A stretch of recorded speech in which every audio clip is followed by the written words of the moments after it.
মধ্যবিত্ত হলে যা হয় আর কি। তো আমাদের বাড়ির কাজ কিন্তু এখনো শেষ হয়নি, টুকটাক ভাবে কাজ চলতেই আছে, এটা হচ্ছে তো ওটা হয়নি। তো যাই হোক, থাকার মতো আলহামদুলিল্লাহ কুড়ে ঘর তো হয়েছে। তো আজকে আমাদের বাড়িতে কি কাজ হচ্ছে সেটাই আপনাদের সঙ্গে শেয়ার করব, চলুন দেখে। আসসালামু আলাইকুম সবাইকে।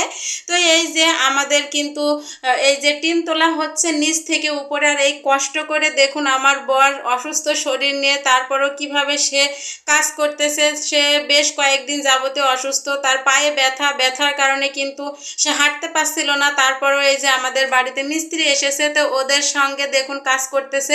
আর এই টিনগুলো কিন্তু মানে যা যা লাগবে কাজের জন্য সেগুলো কিন্তু আগেই নিয়ে এসেছিল, তো নিয়ে এসে রাখা হয়েছিল। মিস্ত্রিদের যা দশা, তো মিস্ত্রিরা এই দিন সেই দিন করে আসতে আসতে অনেকটা লেট করে ফেলেছে। আর আজকে তো সেই রকম মানে গরম আর রোদ, তো আমার মনে হচ্ছিল 42 ডিগ্রি থেকে মনে হয় 46 ডিগ্রি রোদের তাপমাত্রা এরকম মনে হচ্ছিল। তো যাই হোক, খুবই কষ্ট করে কিন্তু টিনগুলো নিচ থেকে উপরে তোলা হচ্ছে। আর এদিকে সে কিন্তু ঘেমে একাকার, তো গরম যেহেতু পড়েছে, তো আজকে কি হবে জানি না। তো মিস্ত্রিরা এসেও বলতেছিল এখন না এসে হয়তো বিকালের দিকে আসলে ভালো হতো, কারণ ওরাও গরমে কাজ করতে পারবে কিনা। আর চলুন দেখায় কি কাজ করতেছে। আর এই যে দেখুন সে টিনগুলো তুলে নিয়ে চলে এসেছে ছাদের পরে। আর এইগুলোকে কি বলে, বার না কি বলে, যাই হোক আমি এটা জানি না, অ্যাঙ্গেল হয়তো সম্ভবত। তো এগুলো দিয়েই কিন্তু এই কাজ করা হবে। আর চলুন দেখাচ্ছি এখন। তো এই যে দেখুন আমার কিন্তু ছাদের পরে রান্নাঘর তৈরি করা হবে। তো রান্নাঘর কিন্তু আগে এই যে ইট দিয়ে গেঁথে রাখা হয়েছিল, তো উপরে চাল দেওয়া হয়েছিল না। তো এই যে এখন কিন্তু এই মিস্ত্রিদের নিয়ে আসা হয়েছে উপরে চাল দেওয়ার জন্য, টিন দিয়ে চাল দেওয়া হবে। তো এটা কিন্তু পার্মানেন্ট থাকবে না, যখন তিনতলা করা হবে তখন কিন্তু এটা আবার ভেঙে ফেলা হবে। তো জানি না কবে করতে পারবো, আল্লাহ যখন সামর্থ্য দেবে তখন হবে। তো আপাতত এখন রান্নাঘরেরও কিন্তু একটা প্রয়োজন আছে। আর এই যে দেখুন রান্নাঘরের এই অবস্থা এখন।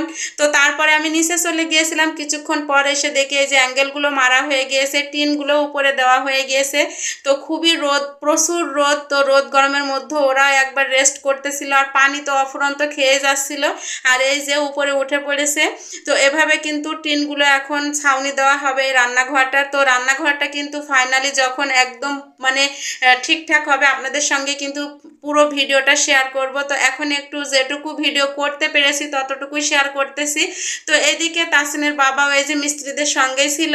আর মিস্ত্রি ভাইয়েরা খুবই কষ্ট করেছে, কারণ ওদেরই ভুল, কারণ আমরা বলেছিলাম তাদের সময় সুযোগ বুঝে আসবে। তো ওরা এসেছিল 10টার দিকে, এখন তো সকাল হতে না হতে মানে 6:30 7টার দিকেই রোদ উঠে যাচ্ছে। আর রোদ যে কড়া রোদ, এই রোদ্রে তো মানে কাজ করা উপরে যাবেই না, দাঁড়ানোই যাচ্ছিল না।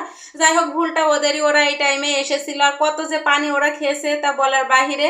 তো এই যে ওদেরকে একটু নাস্তা দেওয়া হয়েছে, ভাজা বিস্কিট আর মুড়ি, তো ওরা সেগুলোই খাচ্ছিল এখানে বসে।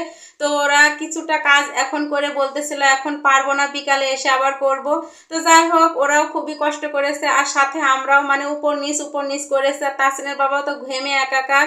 তো মধ্যবিত্ত হলে যা হয় আর কি। তো একবারে তো আমাদের সব কিছু করা সম্ভব নয়। তো আস্তে আস্তে সব কিছু ইনশাল্লাহ একদিন শেষ হয়ে যাবে কাজ।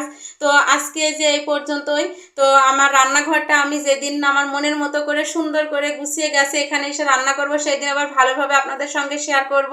তো আজকের ভিডিওটি কেমন লাগলো অবশ্যই কমেন্ট করে জানাবেন। আজকের মতো বিদায় নিচ্ছি, আল্লাহ হাফেজ।